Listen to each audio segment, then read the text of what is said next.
Bom, claro que aqui a gente já se cumprimentou tudo, né? Mas é sempre bom começar com um cumprimento, né? Com uma saudação, seja na escala apenas um oi. Esse é o curso, né, da Rasa Soma Shiryotishi, que é o primeiro módulo, é um módulo introdutório, ou seja, a ideia aqui é a gente trabalhar com uma astrologia védica para ocidentais. Como que é a ideia de uma astrologia védica para ocidentais? Pensando que os ocidentais não seguem o Dharma, não seguem o Sanatana Dharma, ou seja, não seguem o caminho hinduísta, que a astrologia vai ter uma grande questão. Não conhecemos os mitos hindus. Nós nascemos numa matriz cristão-judaico-ocidental, por mais que não sejamos praticantes, nós vivenciamos estes valores, até mesmo em negação, né? Eu tinha uma professora que falava, ótimo, que até o ateu acredita em Deus, porque precisa negar Deus, né? Ateu. Então, toda a nossa sociedade ocidental tem isso. Então, por mais que a gente não seja católico, ou cristão praticante, ou judeu, nós vivemos em uma sociedade judaico-cristã ocidental. Então, isso tem uma dificuldade com a astrologia védica. E um trabalho que eu acho que é claro, entender que a astrologia não é oráculo. A astrologia é um raio-x. É um raio-x do quê? Destes corpos que nós temos. A gente tem uma ideia, se a gente for pegar uma ideia básica, pelo menos 7 corpos energéticos junto com o nosso corpo físico, e além do corpo, da alma, somando 9 corpos. Então, cada um desses corpos são planejados quando nós encarnamos, isso tem toda uma construção de tempo, e a astrologia, ela entende isso, porque, querendo ou não, sabe-se lá quando, mas a astrologia é uma psicologia primeiro. Ela que veio antes de tudo, antes da psicanálise, antes, né, das psicoterapias, antes das ideias, até mesmo que baseia o coaching, né, se a gente for pensar das ideias do Sócrates, né, da maiêutica, né? A astrologia ela precede tudo, ela é aquelas, vamos dizer assim, as práticas humanas que não temos um ponto de partida, a gente perdeu quando ela começou, tal como o tarô, tal como as runas, tal como o Xing, né? São práticas que a gente perdeu historiograficamente falando. Então, uma das coisas que é interessante é isso. Então, a Rasa Soma Jyotish, né, esse curso que é uma formação desse módulo inicial, essa ideia de, primeiro, para ocidentais. Segundo, né, para você trabalhar ela de uma maneira entendendo este corpo, que é um dos 9 corpos, esse corpo emocional. Nós nascemos com emoções predispostas? Sim, nós nascemos como lidar com certas emoções, de certa maneira, já de fábrica. Né? A gente tem um jeito de sentir raiva, temos um jeito de sentir alegria, temos um jeito de sentir calma, temos um jeito de sentir até mesmo, vamos dizer assim, amor, né? Que é o que mais as pessoas que lembram da astrologia ocidental é isso, né? Vênus e o amor, tem isso aqui, mas nós temos um corpo emocional, ele é um corpo pré-determinado, vamos dizer assim, para o livre-arbítrio. E essa terceira coisa, que isso trabalha-se psicodinamicamente, porque a astrologia é uma psicologia primeira. Né? E aí sempre, né? Tem gente que me conhece, tem gente que não me conhece, né? E sempre é interessante fazer uma apresentação, bota o nome, não sei o quê, mas eu sou escritor, sou professor, trabalho como psicoterapeuta, né? E astrólogo no Caminhada Estelar, que é esse espaço que a gente co-idealizou, eu e minha esposa, né? Já vai fazer 2 anos, estamos em 2023, vai fazer já 2 anos. Né? Passa bem rápido, né? Ele é sediado numa cidade pequenininha aqui de Santa Catarina, que é Barra Velha. A gente não tem espaço físico, a gente é 100% virtual, para a ideia de que os atendimentos a gente pode sempre transportá-los. E também ir para algum lugar quando necessário, tal como estamos aqui em Joinville dessa vez. Né? E uma das coisas que é interessante, né? Eu fiz o caminho completo, vamos dizer, de formação acadêmica, bacharel, mestre, doutor e pós-doutor. E a partir do momento que eu cheguei no meu pós-doutorado, me coloquei uma questão, eu já era professor universitário concursado, né? Que realmente, onde que estou, o que eu estou fazendo, isso é o que eu substituo para a minha vida, etc. Né? E eu estava, inclusive, fazendo pós-doutorado em Jung, né? Sobre a questão dos arquétipos.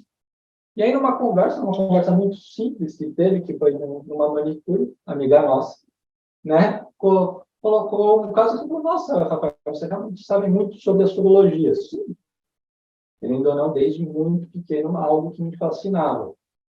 E aí, já pensou em estudar, trazer tudo assim, ficou, né? E aí, o que aconteceu?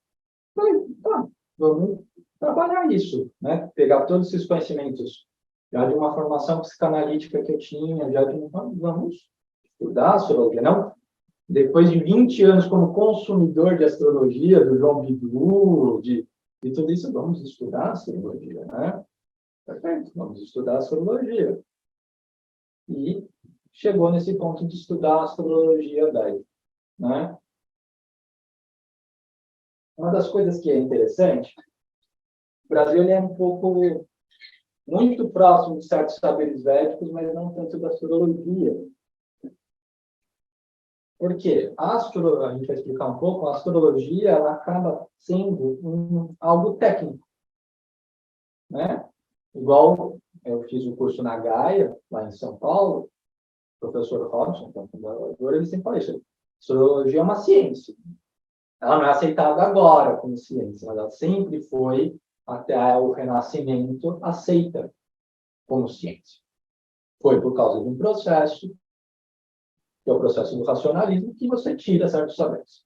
E depois eles resgatam, né, no fim da Revolução Industrial, como esoterismo. Né? E aí o que acontece? A astrologia fica védica, no caso, ela sempre foi muito vinculada à religião. E que chega aqui no Brasil, né, não existe o hinduísmo, existe o Sanatana Dharma, né? Essa é que é uma grande questão. O hinduísmo é um nome que ocidentais dão por um valor, que é o caminho da retidão, Sanatana Dharma. Né? Dentro do Sanatana Dharma, há formas devocionais que podemos chamar de religião, que são os Bhakti. O mais conhecido de todos é o Hare Krishna, né? Que toma o mantra Hare Krishna, Rapa, aqueles que são conhecidos até por causa dos Beatles, né? Por causa do George Harrison, etc. Mas há outros aqui, no sul do país, inclusive, tem bastante ashrams, tudo que são, na verdade, né? Seitas religiosas, né? Trabalham com certos dogmas, tudo. Mas, querendo ou não, a gente tem, sob a alcunha de hinduísmo, talvez 1 bilhão de pessoas que seguem uma espiritualidade. Que é um conceito que, para o brasileiro, apesar de nós sermos a maior nação espírita e espiritualista do mundo, com esse nome, eu sou espírita, eu sou espiritualista, eu sou bandista, tudo, a gente não entende. Porque a gente precisa das regras. Então, quando vem o que é a astrologia védica, vem com estas regras. E essa que é a grande questão. Como que passar uma astrologia que não seja nessa ideia do determinismo religioso?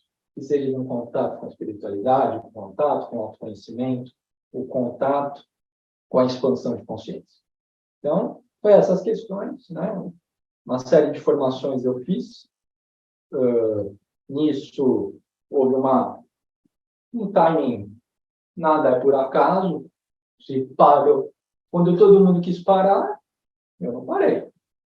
E aí teve essas oportunidades, né? Apareceu cursos em todos os tipos de lugares, né?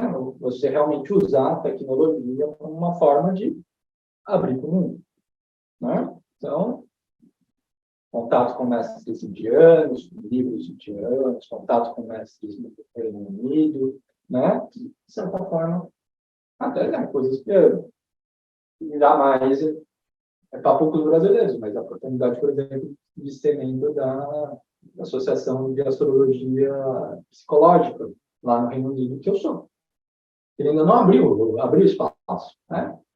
Agora, esse espaço se torna mais restrito, porque volta-se toda a vida normal, e aí a gente tem que ver o que a gente aproveita ou não, tal como há cursos online que apresentam esse tipo, como tem que ter as questões presenciais, tal como a gente está fazendo aqui hoje, né? Então, tem sempre essa questão. E é isso. Então, querendo ou não, até hoje eu estou entre os cursos online e presenciais, tanto dando quanto fazendo, né? O que a gente vai fazer nesse primeiro curso, né? Nesse primeiro módulo, né? Da Rasasoma Shiotish, né? A ideia é muito simples. Primeiro, a gente apresentar essa história do que é Jyotish. As pessoas não entendem um pouco por que eu vou lá, faço um mapa védico em um site e dá totalmente diferente. Eu não sou capricorniano, é errado, ou fica achando que é igual o chinês, que é por grandes períodos de tempo, né? O próprio chinês é muito mal dado aqui no Brasil também, ele é uma astrologia muito refinada, né? Dentro do taoísmo, ou a astrologia árabe, tudo. Então, mostrar, explicar, sair com conhecimento básico, assim, para intermediário do que é ela, conceito, né? E um pouco, aí um conhecimento bem introdutório, o que é esse edifício do conhecimento védico, ou seja, desses textos de 8, 9 mil anos atrás, como que eles estão até hoje, reverberando quando a gente, sei lá, está falando Namastê, está ecoando esse, talvez algo mais antigo, se a gente for pensar, né, o conhecimento cristão não importa, é 2 mil anos. Então, é um conhecimento muito mais antigo que o conhecimento cristão. Isso é algo que a gente precisa ter em mente, né? E que está presente no dia a dia de uma sociedade altamente tecnológica, né? Introdução também aos conhecimentos mais contemporâneos desse edifício. Peguei o Vedanta e o Tantra, que tem essa visão mais psicológica, que é algo para a gente conversar. E aí a gente começa com a parte técnica, né? De elementos básicos, casas, mansões, né? Os 9 planetas e como a gente gera um mapa. Que é esse mapa que a gente chama no Caminhada Estelar de mapa lunar védico, né? Ele tem jeitos de fazer e a gente vai ver que ele é algo muito diferente de tempos em tempos, né? Então, uma das coisas que é interessante é a gente fazer, né? Por quê? Não adianta, tá bom, vou saber um monte de coisa. O que eu aprendo? Vou sair desse processo, né? Sair do dia de hoje, né? Quem for assistir, depois que assistiu todos os vídeos, eu saio com o quê? Né? Saio com uma leitura de um livro? Não. Eu saio, né? Primeiro, aprender o que é uma prática astrológica nos princípios hindus, que não é o horóscopo de jornal. Ela não vai falar para você, hoje é o dia que você encontrar o amor da sua vida. Na verdade, nenhuma prática, né? Eu trabalho com astrologia, tarô, registros acásticos e ensino de espiritualidade. Nenhuma delas é oráculo nesse sentido que as pessoas acham. Tudo há livre-arbítrio. Tudo são caminhos perfeitos. Então, essa que é a grande sacada. Como que a gente consegue entender a astrologia de um jeito diferente? Para até mesmo consumir a astrologia ocidental de um jeito diferente. E essa que é a questão. Entender a visão do mundo hindu, dos Vedas.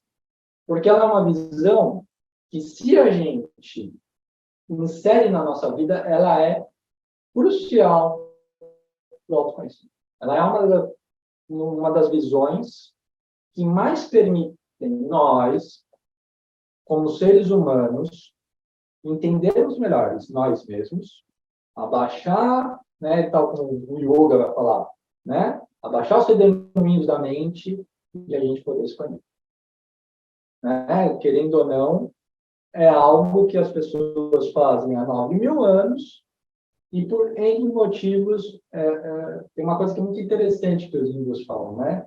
Os ocidentais batem palma para a Torre de Pisa, que está tudo torto, caindo, teve que consertar, e eles têm uma torre lá, né, que é uma das torres mais famosas, né, 40 metros mais alta, 3.000 anos mais velha, e que nunca entortou um centímetro. Por que a gente não valoriza esse conhecimento? Porque a gente vai, faz yoga, faz uma saudação ao sol, vai, se torna vegetariano. Ah, não, pela Ayurveda eu não posso comer pimenta, fica fazendo essa coisa de, vamos dizer assim, de varejo do conhecimento. Por que então? Não, vamos entender o que é esse difícil. Né? Para realmente, não significa isso, significa, não é adotar uma religião.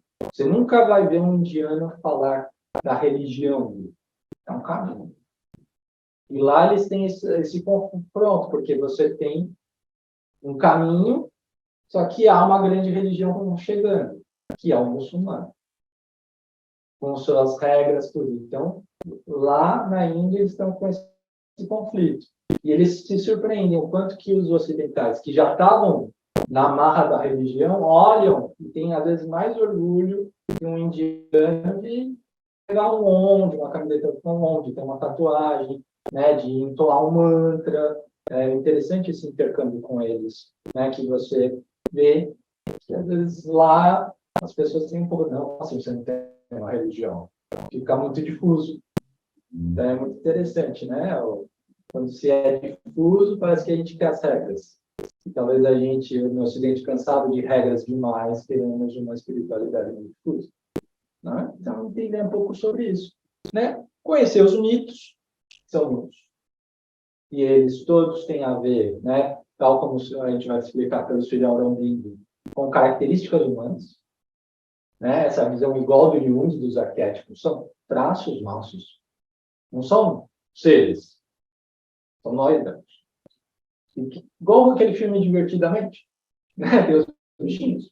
Os deuses, os devas são mais ou menos isso. E gerar e ler pelo menos o seu próprio mapa astral, eu acho que é isso. Você pega um mapa astral, você está num problema. O que isso está acontecendo comigo? Não sei o quê, por que eu estou sentindo isso e tudo?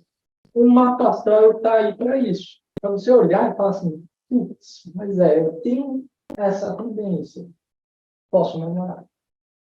Ao invés de falar assim, a minha vida está dando errado por causa do Mercúrio retrógrado, é entender que, quando tem Mercúrio retrógrado, por causa do meu tipo de Mercúrio, eu vou agir assim, assado. Como não agir? Essa é a beleza do livre-arbítrio da astrologia. Não usar de muleta. Não. Desculpa, estou no meu Mercúrio retrógrado, minha vida é horrorosa.